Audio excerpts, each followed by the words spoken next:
Assalamualaikum warahmatullahi wabarakatuh.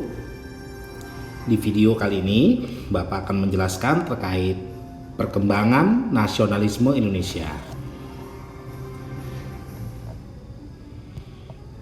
Ya, perkembangan masa nasionalisme Indonesia yang pertama adalah masa perintis, yaitu antara tahun 1908 sampai 1927. Munculnya nasionalisme Indonesia pada masa perintis ditandai dengan munculnya organisasi-organisasi pergerakan nasional. Salah satunya Budi Utomo, sebuah organisasi yang terbentuk pada tanggal 20 Mei 1908 oleh Dr. Sutomo dan para mahasiswa Stovia, yaitu Gunawan Mangunkusumo dan Suraji. Budi Utomo memiliki program utama yaitu mengusahakan perbaikan pendidikan dan pengajaran. Yang berikutnya adalah masa penegas.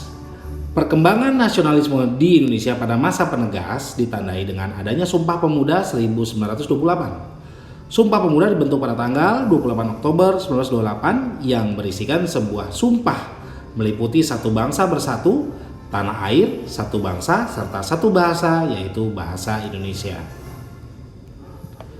Masa percobaan. Pada masa perkembangan nasionalisme Indonesia ini, bangsa Indonesia melakukan banyak gerakan-gerakan dengan bergabung dalam organisasi yang tujuannya untuk meminta kemerdekaan dari Belanda. Beberapa organisasi bergabung dengan Gabungan Politik Indonesia atau disingkat GAPI. Organisasi ini mengusulkan agar Indonesia berparlemen. Masa pendobrak 1942 sampai 1945. Pada masa ini Indonesia masih dalam masa penjajah Jepang. Indonesia terus mengajukan tuntutan kepada pemerintah jajahan Jepang, yaitu kemerdekaan. Pada tanggal 6 Agustus 1945 jatuh sebuah bom atom Amerika Serikat di Jepang yang dikenal dengan nama bom Hiroshima. Dari kejadian tersebut, Jepang mulai menyadari bahwa negara mereka mulai mendekati ke titik kekalahan.